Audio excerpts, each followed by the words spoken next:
Hello, everyone, and welcome to another episode of Lucie Talks. And I know I always say this, but I'm really excited today to have Sean Boyle. He's the CEO of the Children's Services Council of Port St. Lucie. He's a big deal here. Welcome, Sean. Thank you, thank How you. are you? Good. I'm good. So we're gonna share a lot of information so you guys know it's his role is super important. He deals with all the children and all the different programs. They have healthcare programs, I believe, right?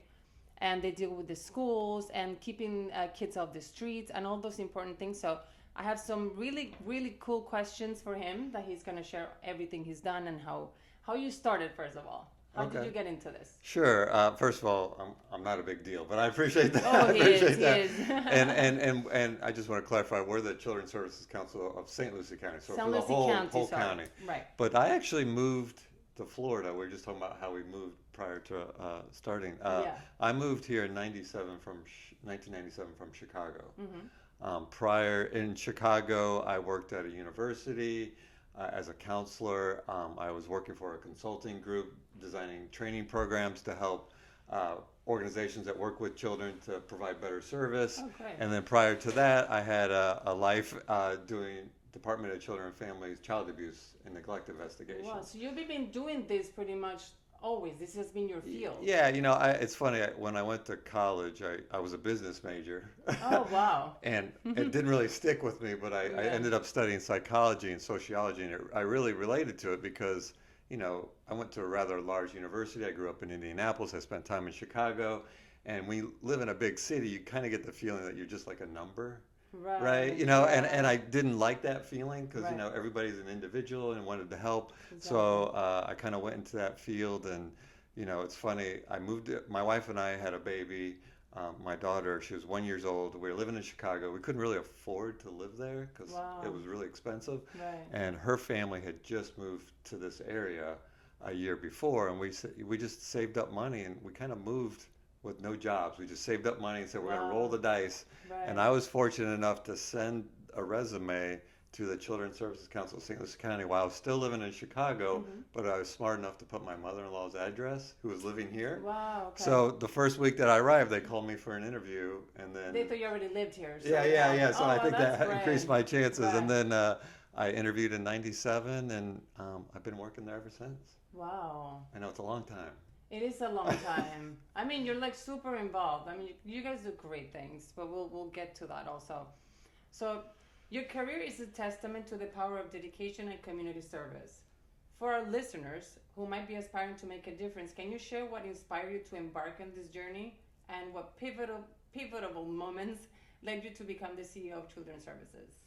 Yeah, I think I realized early on I wanted to help people, like as I alluded to, like Right. when you're young, you kind of see this big machine, and you're just like, I'm just a number, a cog in that machine, and kind of wanted to break out of that.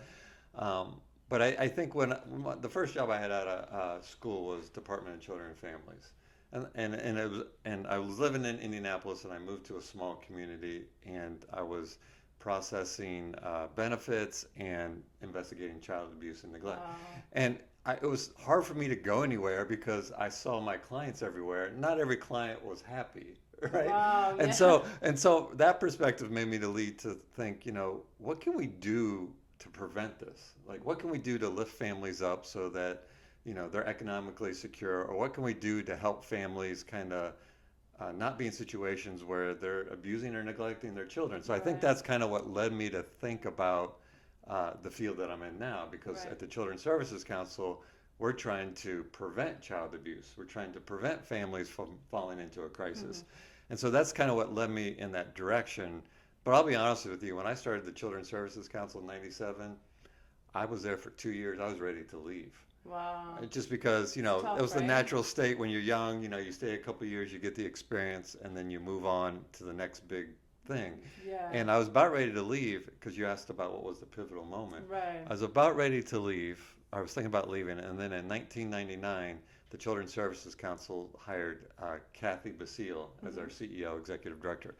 And she sat me down within the first week or two of her starting, and I've never had a boss do this. She sat me down and said, you've been here a couple of years.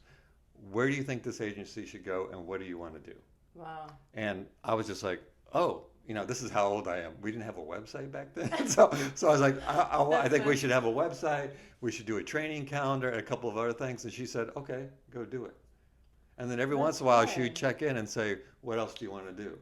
And that's what made me stay. So they trusted you, like, so you actually had a voice. You were not just there doing whatever they told you to do. Exactly. And, we're a small organization. We're 11 people, 10 and a half people now. Oh, and yeah. we were like 5 and a half back then. So it wasn't like it was this Right. 100, person organization. So, and then she kind of, worked under her, and she mentored me, and I became the assistant executive director.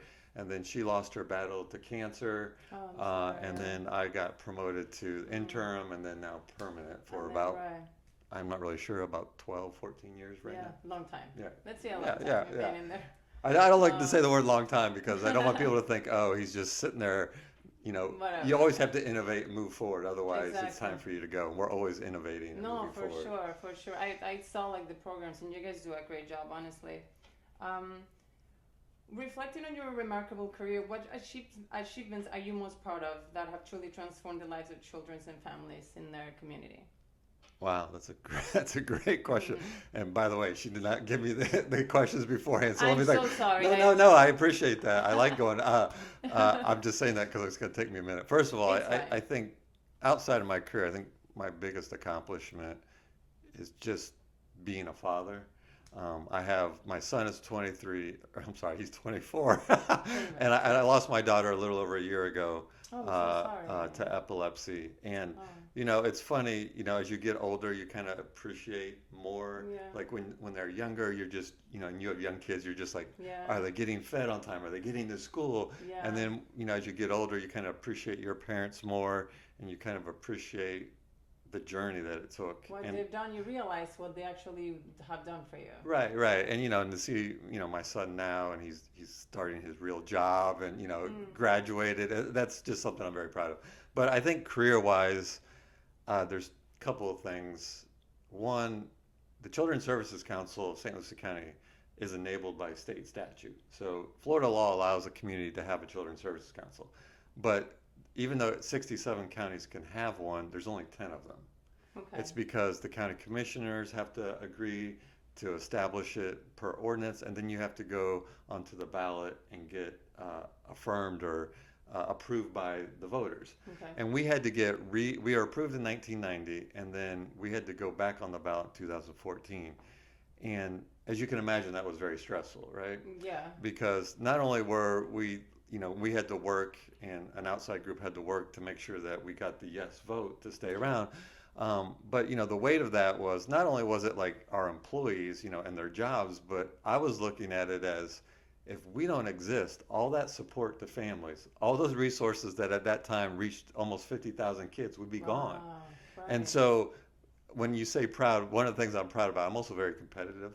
I'm like low-key competitive. Yeah. But we got 85.6% of the vote to say yes in 2014. Now, if you ever follow elections, if you get like 60, that's a lot. Yeah. And we got 85.6, which made me, stand back to say this hard work and the idea that not only are we helping the families that we serve, but the community, kind of that permeated the community.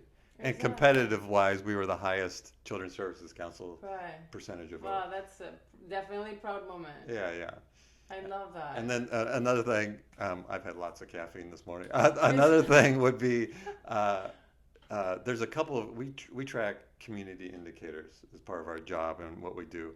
And 2 indicators that were like just blaring emergency. Mm-hmm. One was in 1990, the teen birth rate for females ages 10 to 17 was 27.9 out of 1,000.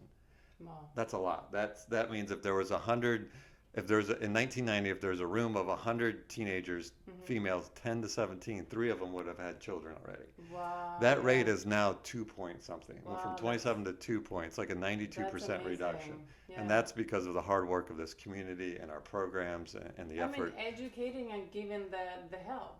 Exactly. Yeah. And then the other one, and this is a personal one for me, because my son, he has some medical issues, and it's important that children have access to medical That's care, exactly. and that starts with health insurance. Exactly. And so the uninsured rate for children in St. Lucie County, I want to say 10 years ago was around 25%.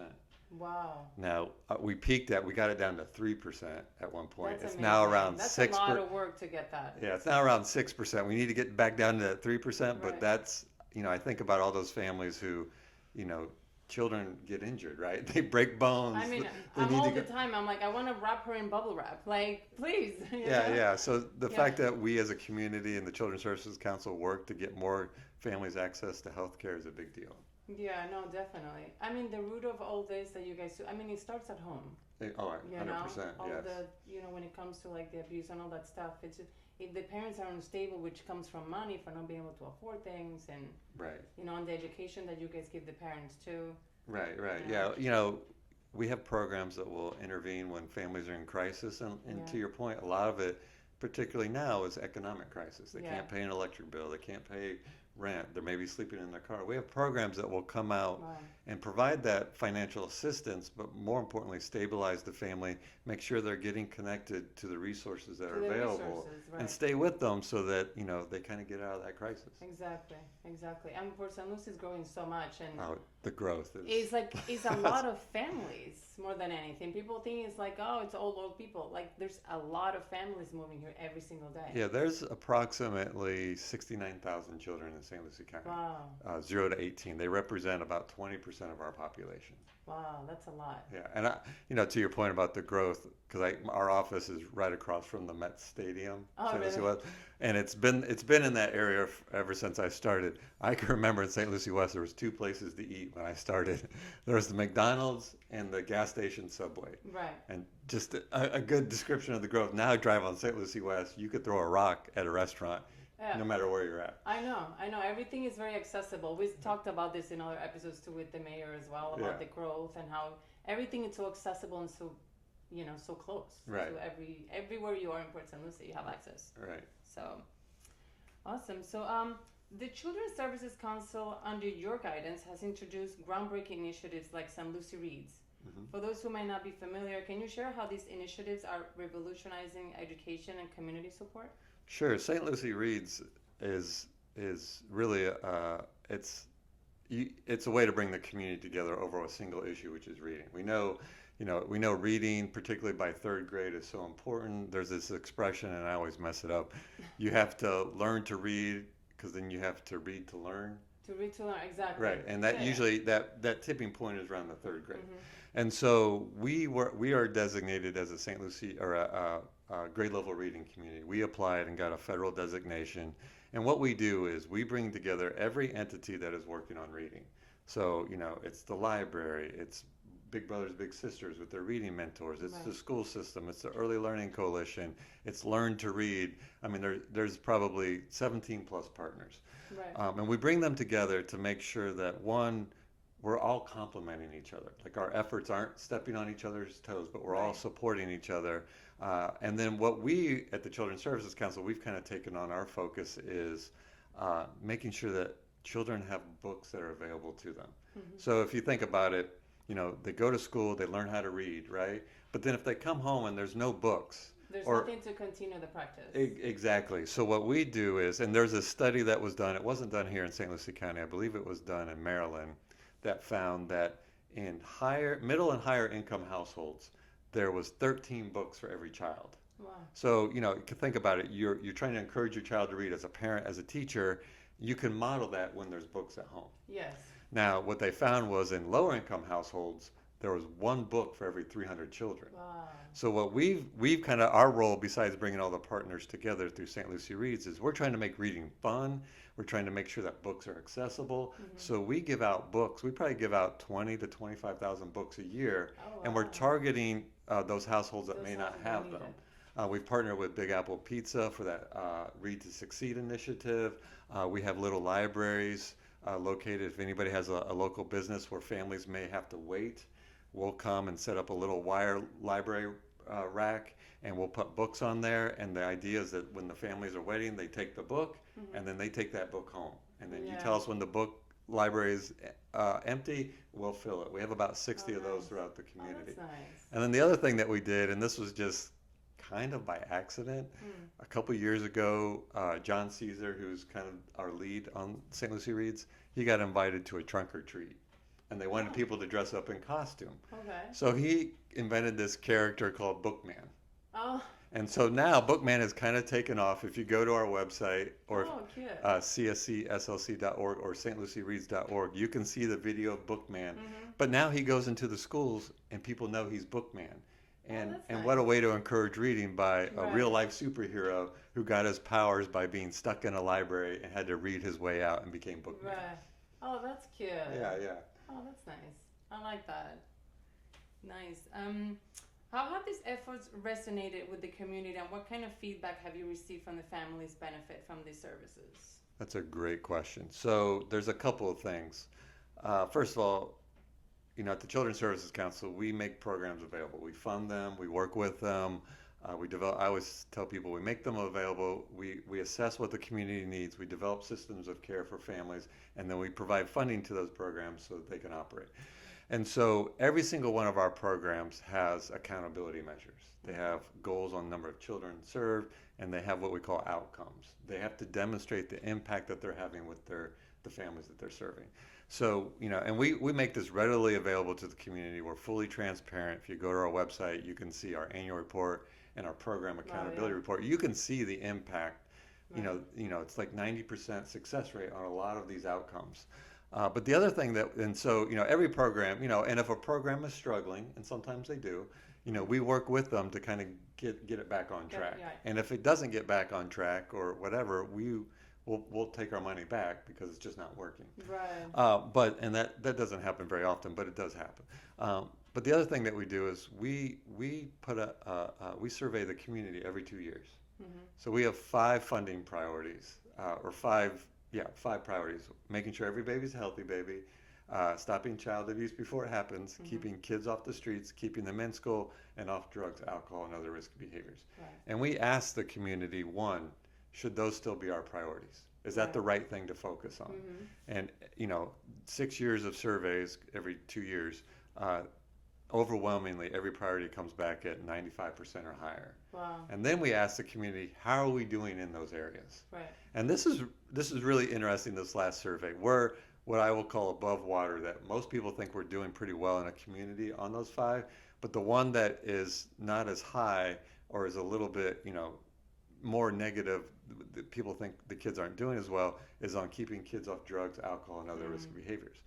And in the other risky behavior is the teen birth rate.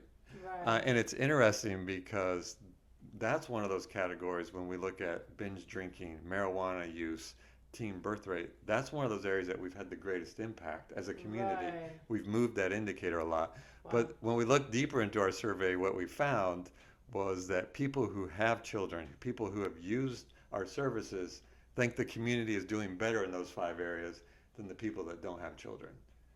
And so that tells us a couple. It's like almost like they don't really have a say because they're not in the program, let's say, to see the difference. Right, and it's a generational thing that we all do it. When I was younger, I was gonna, when I was a teenager, we were the worst generation, right? And then when you were a teenager, you were the worst generation. Now this current generation, they're the worst generation. It's always and some of those points are valid, but generally we always kind of talk negative about the current set of kids. What's happening. Yeah. I get it. I mean, you guys are doing good. You're great, I would say. All right. Effective financial management is key to sustaining community services. What innovative strategies have you put in place to ensure that the Children's Services operates with the utmost transparency and accountability? First of all, I'm going to compliment you right now on your questions. These are great questions You because you didn't send it to me, but I'll be honest with you, I'm so glad you asked that question. So because, some people think that we're a nonprofit or a 501c3. We're not. We're a unit of local government. And we tell our agencies, we tell anybody that we talk to that we are here because the community said we can be here. Right. And having community trust is so important to us. Yeah. As a business, every business is customer service oriented. We have 3 customers. obviously the children and families in St. Lucie County, our programs, because they do the work, we provide the resources Right. and the expertise, and the taxpayers. Mm-hmm. And so there's a few things that we do. One is, you know, when we fund a program, if we give your organization $100,000 to do a program, Right. we don't give you $100,000 up front and say have a good year. We don't give you 1/12 Right. every month. We fund on a reimbursement basis. So you have a line item budget that we've agreed to, and then in order for you to get your funds, you have to show proof that you spent it the way you said you were going to Right. spend it, and that it actually left your bank, and then we will reimburse you. So we literally do 60 desk audits a month Wow. to make sure that, Yeah. so I can look every taxpayer, anybody in the eye and say, we can account for every penny Right. in St. Louis, every penny that leaves our office. And then, you know, obviously we have an audit, an independent audit that's done every year. I'm proud to say, since the existence of Children's Services Council, it's always been a clean audit. And then we have a governing board. It's not, you know, Sean and his team Yeah. making funding decisions. Yeah. It's my board. Right. And so I feel like we have many layers of accountability, whether we're looking at program accountability or financial accountability. You know, we are so adamant that we have to maintain, and we will maintain, the community's trust. And the way we do Exactly. that is to be responsible with their dollars. Exactly. That's why you guys get all the votes that you Yeah. get. Also, highlight a particularly successful strategy that not only saved resources but also maximized the benefits. Sure. You know, and I'm only hesitating because it's like, all right, we have You have 56 so many. programs. Who's your favorite child, if you will? Yeah. I'm going to give you a program that just comes to mind. And in St. Lucie County, when a mother gives birth, you know, whether it be cesarean or regular, they're going to spend, you know, 4 to 8 hours or maybe up to a week in the hospital. Right. And then they go home with what I always say the greatest responsibility Oh, yeah. anybody can ever have, right? Our Mhm. youngest citizens, Right. if you will. And you know, I can remember from experience, right? Like my daughter was born in Chicago. My wife was so excited to give birth. You know, we read What to Expect When Expecting, all that stuff, right? All the books. So my daughter's born at like 4 a.m., you know, 4 weeks early, you know, and all that knowledge that we gained kind of went out the window because it's just like, it's so new and you're like sleep deprived. And so what we do in St. Lucie County is, and it's a voluntary program, and a little less than 80% of all births participate in it, is within 1 week of that mother and that baby returning home from the hospital, a registered nurse will come to their home. Oh, nice. And again, it's voluntary. Right. And they come to the home to check on the health of the mother, the health of the baby. I always say check on the stress level of the father. Yes. And they answer any and all questions that family may have. That visit may last 2 to 4 hours.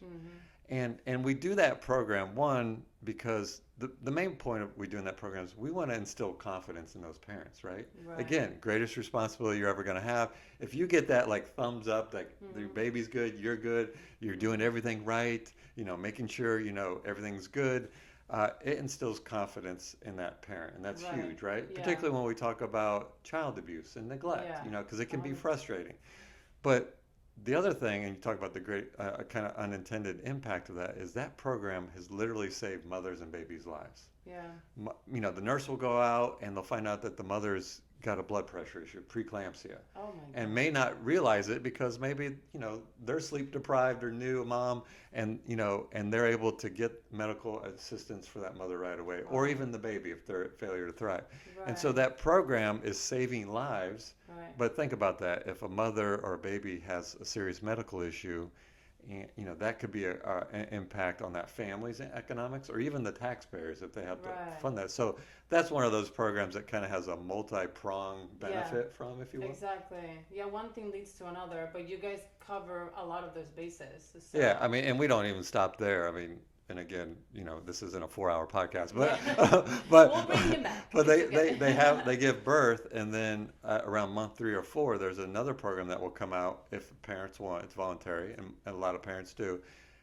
It's called Baby Connections, where they come out and talk about what the parents can do to stimulate brain development.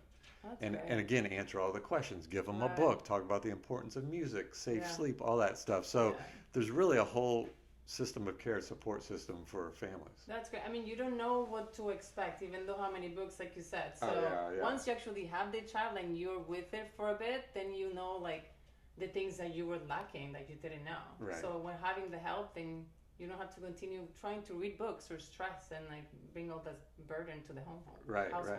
You know, that's awesome. I love that. I didn't know about that one. Your passion for community outreach is well known. What are some of the unique ways you've engaged with residents to ensure they are aware of and involved in the council's programs? Yeah, it's, I mean, just spot on questions. So I'm just like, I'm not putting in the spot. no, these are great. I think one of the things that we identified early on was there's two things. One, we identified that most people aren't aware of the resources that are out there. And, and that can be frustrating for us because, I can remember, there was a shooting in our community, and they had a town hall meeting at a church. And I went to the meeting, and I kind of sat and I listened to all these families talk about, we need support for parents. We need after school programs. And literally, the place where the town hall was happening, a half a block away, there was an after school program. And it made me... People just don't know. This is why we're doing this. To make people aware of everything we have in San Lucie County. It made us realize that, just because a program exists doesn't mean people are aware of it. And usually they're aware of it in crisis. They're like, oh my gosh, what do I do? When looking desperate for it. Right. So what we did at that time was we approached, long story short, is we recognized that it's important. We also recognized another obstacle is a lot of our funded programs aren't aware of all the other resources that are out there as well. And so, a family may come to, let's say, the Boys and Girls Club for after school program, but after talking to that family, you may realize, oh, that child doesn't have health insurance, and that, maybe the families need some support as well.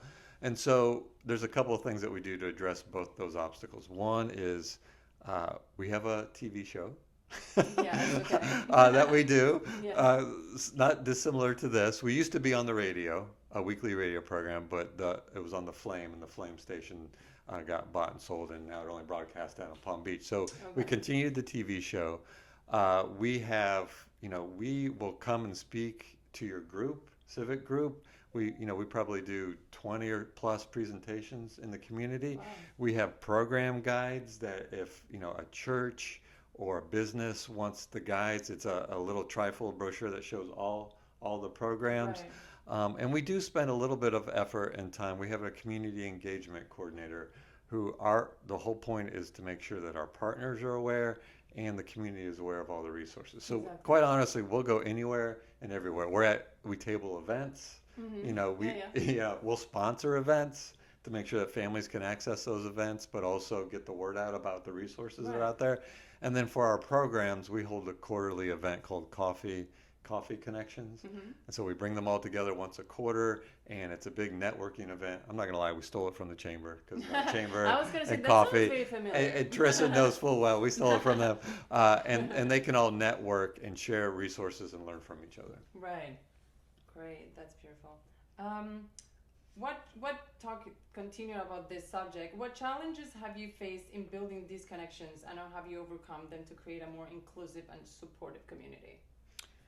Yeah, I think one of the things that we're continually working on, and it goes back to the question you just asked, was I think, how do we make sure that people are aware that those resources are out there? And I'll be honest with you, I don't think we've solved that. I think it's getting a little bit better. We also don't have a big marketing budget, and I think that the other thing that we're trying to bridge the gap on is to make sure that people understand that, to invite it. Let's talk about like the nurse home visitation program, or even a parenting program, right? It takes courage to ask for help. Yeah. Right? Like, it's not like every day you're just like, you know what, I'm really struggling as a parent. I need help. That's hard admission to make. Especially the failure, to say that, you know what, I failed as a parent, or I'm not capable of doing this. Right. And so we have to let the community know that, I drive a car, right? I know a little bit about cars, but if my car, stopped running on the way here, I would call a mechanic, right? Right, exactly. and so if I've got my child and I'm really struggling and I can't figure it out, it's okay to ask for help. And Right. we need to let people know that it's okay, that these resources that we make available, these programs that we fund, they're not there to judge. They're there to advocate for you. Exactly. You know, They were if you, made for them. right, exactly. If you call somebody because you need help, then you've got a new champion in your corner, not somebody that's going to come to your home and be like, you could clean up a little bit, or Yeah. oh, Yeah, yeah. no, they understand. They're going to meet that family where they're at, and they're going to be their best champion. And I think that's a obstacle, just not even with us, but with everybody. That Right. asking for help and utilizing the resources, that's why they're there. Exactly. Exactly. Yeah, people are just scared, I feel, always to ask. And when it comes, I've spoken in other offices too. The people are like thinking they're gonna be judged, or like, oh, they're like the government, related with the government, so I don't want to get in trouble. When that's not what it is. Look, I mean, I've worked at Children's Service Council. I run the Children's Services Council, or the CEO. Fortunate to be the CEO, honored, I should say. Um, I've had to get help from my family, Yeah. like and utilize the same resources that we make available to everyone. Right. Because parenting, whether we want to admit it or not, is hard. It's hard. It's very It's hard, very hard. and Even every with family's just different. one, I have one, and it's Oh no, it's hard. It's hard. Yeah. Yeah. There's always challenges, and the big joke is, no child comes with an instruction manual, and yes. if they did, it would be for the wrong child. Exactly, exactly. That's funny, but it's very true. Very true. All right, as we look forward to the future, what are your top priorities for the children's services, and how do you plan to continue driving positive change in San Lucie County? Wow, these are great. Okay, so we're going to continue to innovate, but also to make sure that we hold the community's goodwill, the accountability. Like I can't stress that enough, that we are so, and sometimes our programs don't like it because we're so we ask for so much documentation and accountability standards, Right. but we're going to continue that and refine that to make it even more accountable.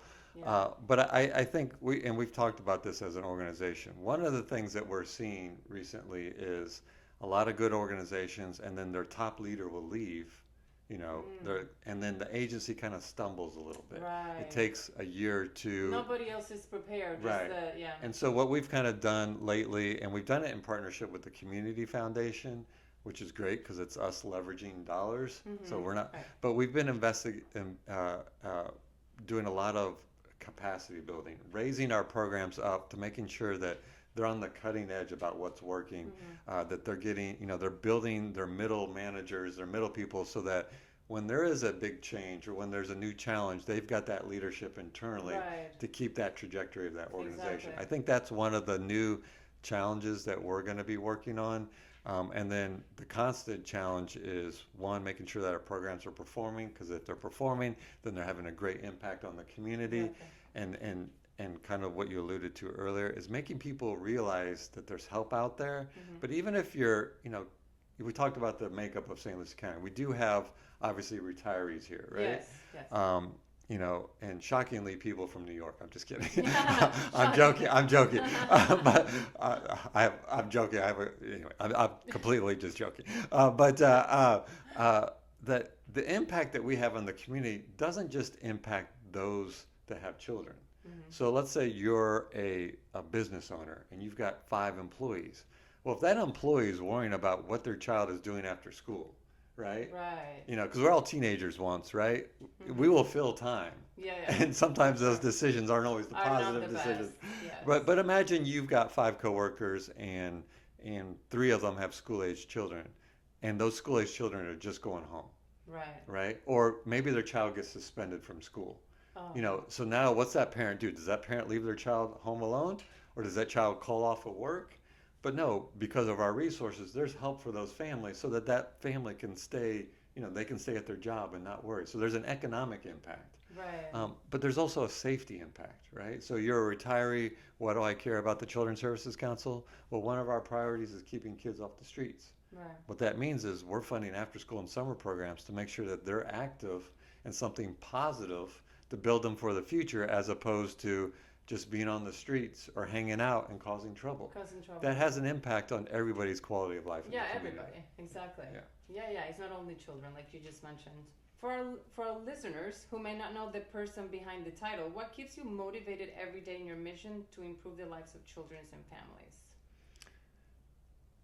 Well, being a father, I recognize, you know, there's always work to be done, right? So even just driven by my own personal experience, but I mean, we live in a great community. Yeah. You know, and I know everybody, you know, everyone says that about their community, Right. but I lived in Indianapolis, Elkhart, Chicago, a couple suburbs in Chicago as well, and then here. And of all those places that I worked at, you know, this community is connected. It's very involved. It's I very, say that every time. yeah, and you Very know, involved. and it sounds like hyperbole or just, you know, exaggeration, but you know, it's kind of, you know, it's grown tremendously, right? But Right. it's still stayed connected. A lot of times it'll grow and everything will separate. It's still connected. Yeah. And so that connection and the sense of community, but quite frankly, you know, we've had a lot of success, but there's more success to be done. Yeah. And you know, what better cause than to wake up every day and be like, how can we make families and children better? Right. I mean, it's motivating. I love my job. Yeah. And I think all of our team loves their job. I mean, there's days where I'm sure they don't love it, but loves their job because it's a mission I'm driven. sure it's difficult too. You're dealing with problems pretty much, you Right. know, with these families that are struggling, and it's hard. Yeah, and we're mission driven, right? And we don't want to see any family struggling. And we know Right. that there's families that struggle, but we have the opportunity to be like, okay, what can we do to fix it? Right. How can we solve it? And we don't have all the answers. That's why it's great to have a connected community, Right. so that we can work with everybody to come up with innovative ways. And you know, and I think the other thing that I've recognized or realized is, you know, it's our job to know what works and what doesn't work when it comes to working with children. And the one commonality through all the research is if a child has a caring adult, it doesn't have to be their parent. It could be their grandparent. It could be an uncle. It could be a teacher. But if that child has somebody that loves them, a solid person. that genuinely cares for them, their trajectory for having a successful life is tremendous. Right. And so when I hear that, and when I finally sunk in that that's true, then what that tells me is every listener and viewer has an ability to impact a child. Exactly. All you got to do is find one child and be invested in that child's life. And it Right. doesn't even take money. It just takes Yeah. building that relationship. Yes. And if we all kind of took that upon ourselves, you know, this community would be even better. Yeah. It can always be. I always say that too. Yeah. It can always be better. We're great, but it could always be better, for sure. What do you find most rewarding about your work? Okay, so these are I'm just like my mind. I'm like these questions keep getting better. One, I think a lot of what we've already talked about, seeing the impact, seeing the success in a program, not only talking to the kids that are in the programs or hearing the success stories, which is always moving, Right. but also talking to the people that work there.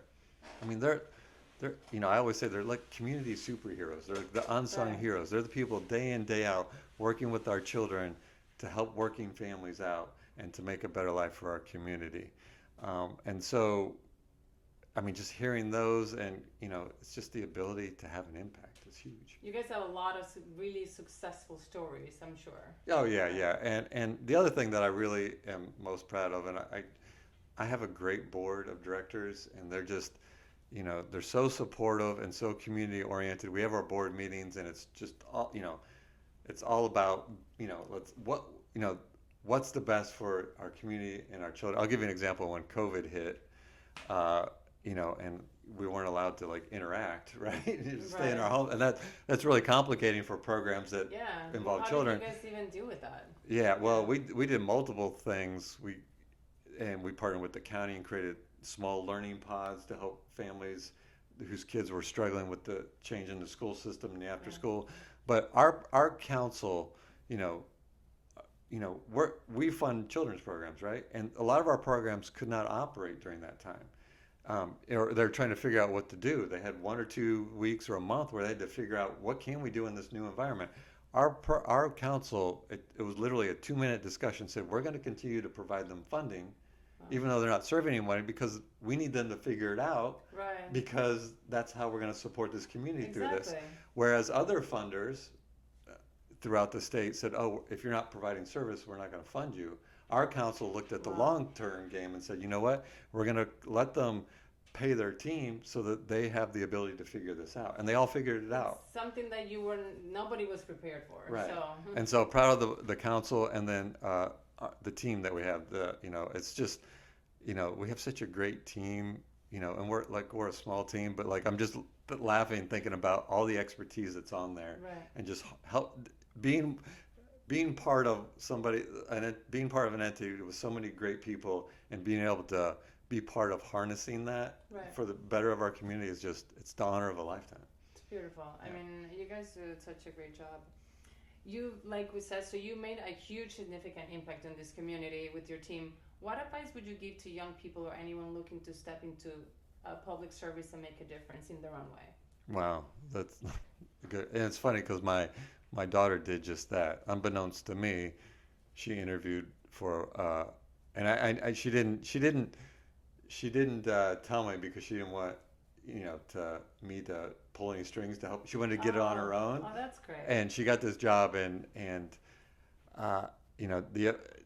so the advice that I gave her, and I'd give anybody that wants to be in the field is, one, follow your passion. Like, you can make a living in this field. A lot of people think, oh, I'm going to be in social service, I'm going to be poor for the rest of my life. You can't. You can make a living on it.